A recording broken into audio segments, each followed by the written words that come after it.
All right, let's go.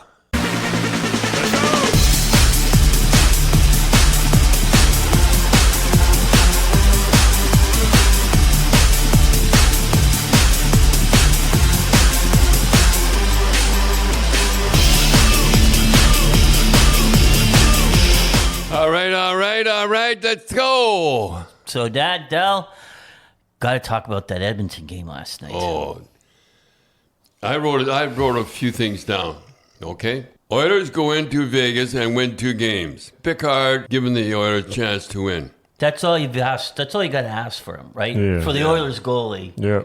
It's just give him a chance to win. Yeah. And that's what he did. Didn't play spectacular. Yeah, he made the stops when he had to win. The Oilers got lucky, didn't call Iverson for tripping McNabb head first into the boards. Yeah. That was a missed call. That was a missed call. I mean, especially when they gave a 5-minute major to for them and that was a 5-minute major. The guy cross-checked him right in the mouth.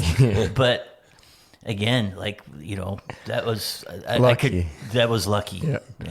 McDavid and Draisaitl had 3 points in the first 2 games. I don't know how do you defend against those 2 guys?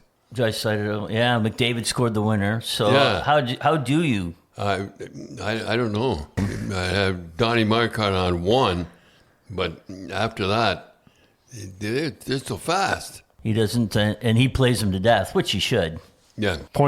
0 seconds on the clock. Yeah. It takes all the wind out of your sails. I know. At home to lose like that after fighting your way back. Yeah. It's but it's 2-1. So if the Oilers get another win, it's 3-1. I mean, it's going to be tougher to come back. It's just I just feel in the media like they lose that game, the sky's falling with it's over. It's over. It's 2-0. They'll sweep them in 4. Then they lose. They lose. That's it. The series is over. I mean, the players just must not listen to that. They got to turn off the phones. Turn off the thing.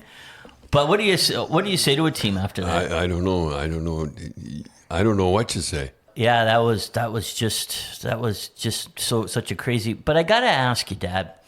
Last night, McDavid scores the tying goal, goes off a defenseman skated in. The winning goal goes off a Draisaitl stick and in. The Toronto game, two pucks off of Riley in the net. Why are the tying goal in Winnipeg went off the skin. Why are so many goals this year being scored off of deflections off of guys in their own net? I don't know. I would say it's because it's so hard to get a good clean shot because the guys keep them at the side. They are using the philosophy of just shooting the puck. Just shoot from anywhere. Just put it on the net. I remember that's what you always say with the Bruins. Just shoot from everywhere. And shoot from anywhere. Yeah. I remember Harry said it. He was in the office. He said, "We got 300 goals again." Yeah, and back then it was only you in Montreal that had the 300 goals. He says, "How do we do it?" And I said, "I don't know." Yeah. Well, remember I always like the story you were telling that.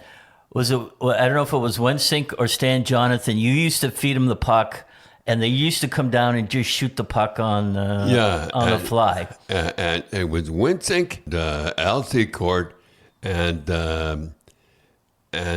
Stan Jonathan. Yeah. This actually happened. It actually happened. Cheevers had said, "There's no way that they can score from there on an NHL goalie," and the guy in Pittsburgh had his stick tipped. He had it tipped, and went right in the top corner. I never said nothing to Cheevers. No, because I remember you doing that. Like you'd stand, and then Secord and Wensink and Stan Jonathan, you'd kind of hit them on the fly. They'd step over the blue line and just let it go. Just drive it. Yeah, and Stan did that in the playoffs on Rogie Vachon. Oh, I didn't know that. Well, remember he scored along the boards. You went and he... Oh, yeah. Well, I almost fainted that game.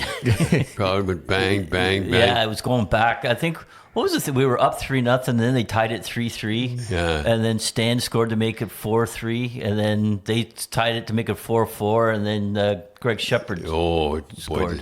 You know what he did? He got the puck, and I won't mention the guy. Well, it was Hutchinson. Yeah. Dave Hutchinson. He was going to slap the puck, and he broke his stick, and it just slid to Shepard.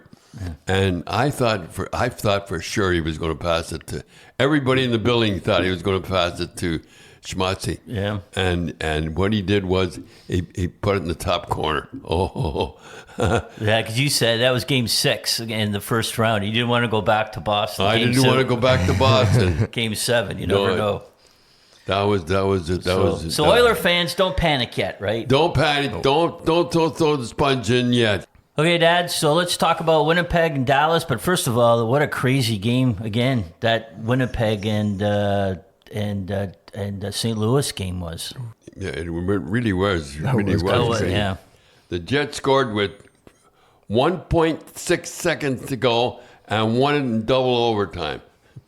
Looks like Hellebuck starting to play like he did during the season. Yeah, he almost seemed settled down about halfway through that game. Hellebuck is playing well in the Stars' second game, getting the shutout. Game 2 was the first time the Jets had the full team in 20 games. Yeah, that's crazy. That's a lot of injuries. That's a lot of injuries. It's funny how, that was 1.6 seconds left, and then they scored last night with less than a second. Remember when we were with the Ice Dogs?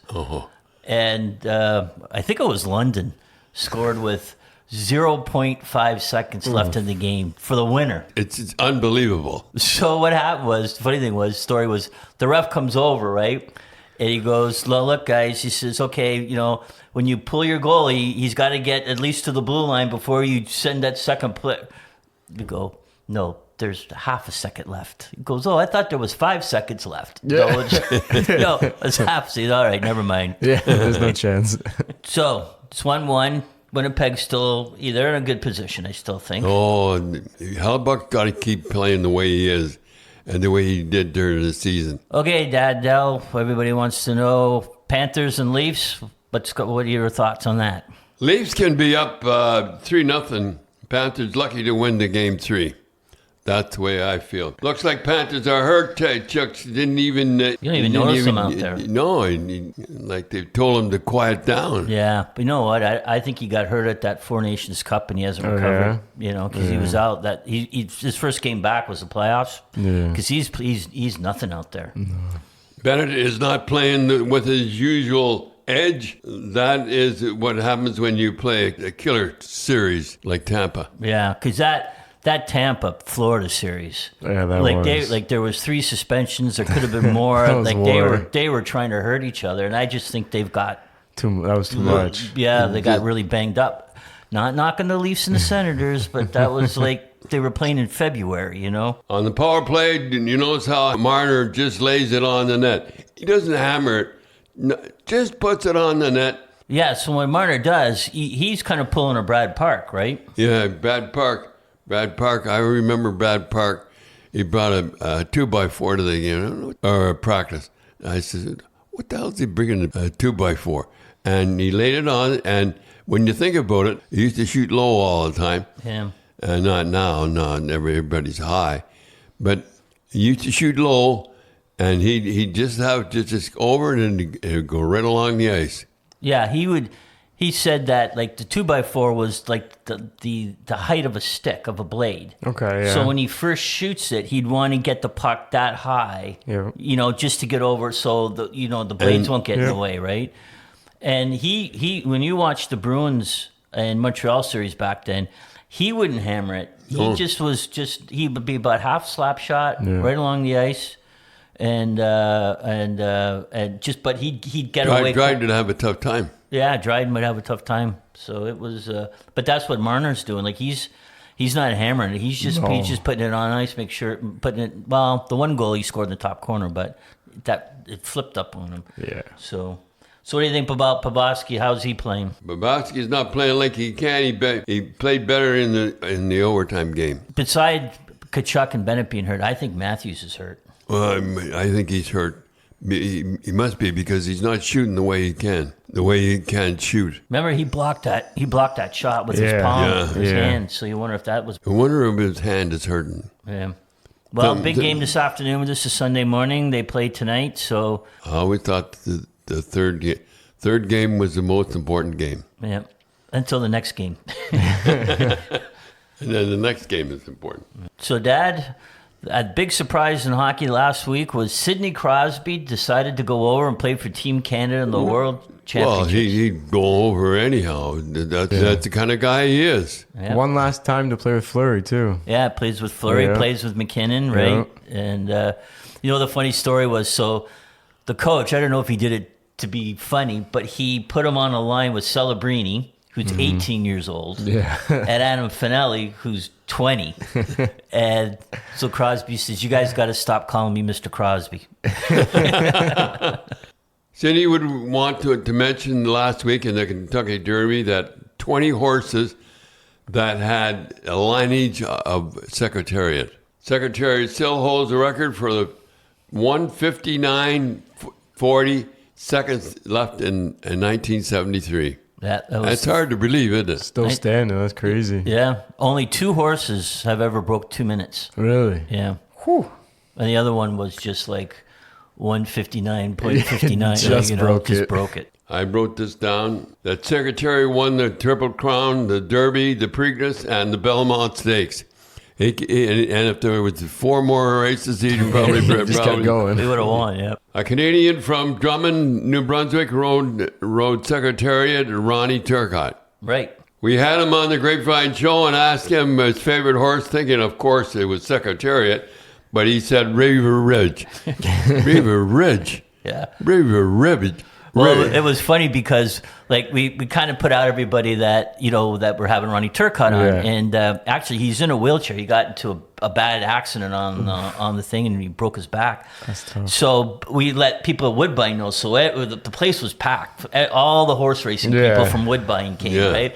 So they all wanted to hear Secretariat, right? About Secretariat, it's like you want to go hear about Bobby Orr, right? And he goes Riva Ridge. And you could just hear the dead silence in the place. Riva Ridge. River Ridge. But tell him why.